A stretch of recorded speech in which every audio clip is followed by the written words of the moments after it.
नौनिया बिंद बेलदार जाति का प्रखंड सम्मेलन रफीगंज में सफलतापूर्वक संपन्न।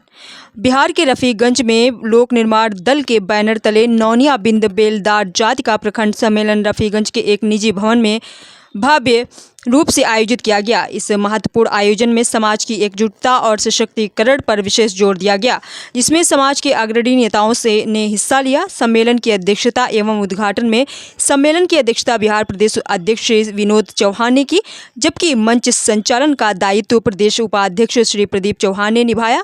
इस अवसर पर मंच के राष्ट्रीय संयोजक श्री रोहन चौहान, प्रदेश अध्यक्ष श्री विनोद चौहान, उपाध्यक्ष श्री प्रदीप चौहान, श्री जयराम चौहान और श्री निरंजन चौहान ने संयुक्त रूप से फीता काटकर और दीप प्रज्वलित कर कार्यक्रम का शुभारंभ किया।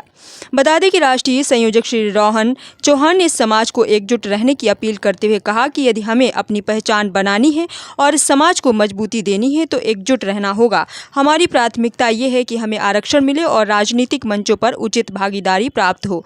उन्होंने समाज के लोगों से अपने अधिकारों के लिए संघर्ष करने और अपने समुदाय की आवाज़ को मजबूती से उठाने का आग्रह किया है।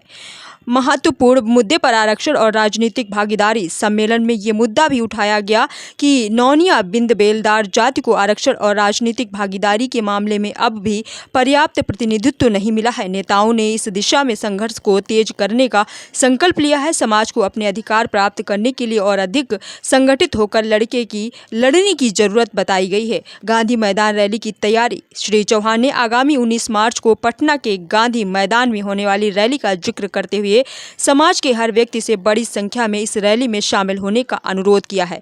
उन्होंने कहा कि ये रैली समाज की आवाज़ को उठाने और अपने अधिकारों के लिए एक महत्वपूर्ण कदम होगी। सम्मेलन में उपस्थित विशिष्ट जन। इस अवसर पर मंच पर कई प्रमुख समाज सेवी और नेता मौजूद रहे, जिनमें अनीता देवी, सोनू चौहान, राम भजन चौहान, सागर चौहान, विनय चौहान, विकास कुमार, बहादुर चौहान, नरेश चौहान, पन्नालाल चौहान, मनोज चौहान, श्याम कुमार चौहान, गुड्डू चौहान, वीरेंद्र कुमार, नौनिया, रामेश्वर चौहान, देवानंद चौहान, रत्नलाल चौहान, राजा चौहान और कृष्णा चौहान प्रमुख रूप से शामिल थे। समाज के उत्थान की दिशा में एक महत्वपूर्ण कदम। ये सम्मेलन नौनिया बिंद बेलदार जाति के उत्थान और अधिकारों के प्रति के लिए एक महत्वपूर्ण कदम के रूप में देखा जा रहा है।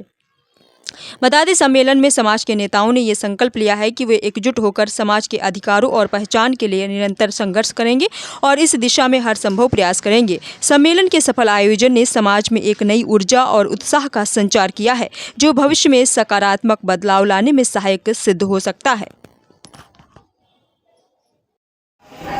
आज जातीय सम्मेलन किया जा रहा है, इस पर क्या कहेंगे?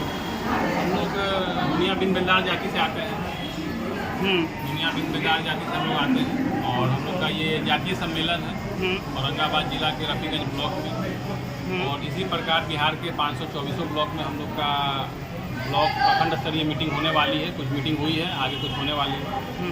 और सभी लोग को हम लोग आग्रह कर रहे हैं, निवेदन कर रहे हैं कि अपना संख्या ताकत दिखाइए, एकजुट रहिए और गांधी मैदान 19 मार्च 2025 को आप लोग आइए बड़ी संख्या में, इसको सफल बनाइए। बिहार लोक निर्माण दल क्या है? ये एक राजनीतिक पार्टी है और इस राजनीतिक पार्टी का मुख्य उद्देश्य नौनिया बिंद बेलदार समाज को आरक्षण दिलाना है। जाति के लिए किस तरह से लड़ाई लड़ा जाएगा? जाति के लिए हम लोग का लड़ाई रोड से लेके सदन तक, मैदान तक, हर तरह से हम लोग इसका लड़ाई लड़ेंगे, इसका मांग उठाएंगे और इसको पूरा करेंगे। और गांधी मैदान का जो रैली है, जो होली के बाद 3 दिन बाद रखा जा रहा है, 19 मार्च को संभावित डेट है। उस डेट में बड़ी से बड़ी संख्या में हम निवेदन करेंगे आपके चैनल के माध्यम से कि लोग आएँ। क्या ये 25 चुनाव का तैयारी है? 2025 चुनाव के विषय में अभी हम कुछ बोलना नहीं चाहेंगे। गांधी मैदान के बाद अपने समाज में विचार करने के बाद इसका डिसीजन लिया जाएगा क्या करना है, नहीं करना। अभी तो मुख्य उद्देश्य हम लोग का है कि किसी पर अपने जात को आरक्षण दिलवाया जाए। क्या कहेंगे मैं समाज के लिए?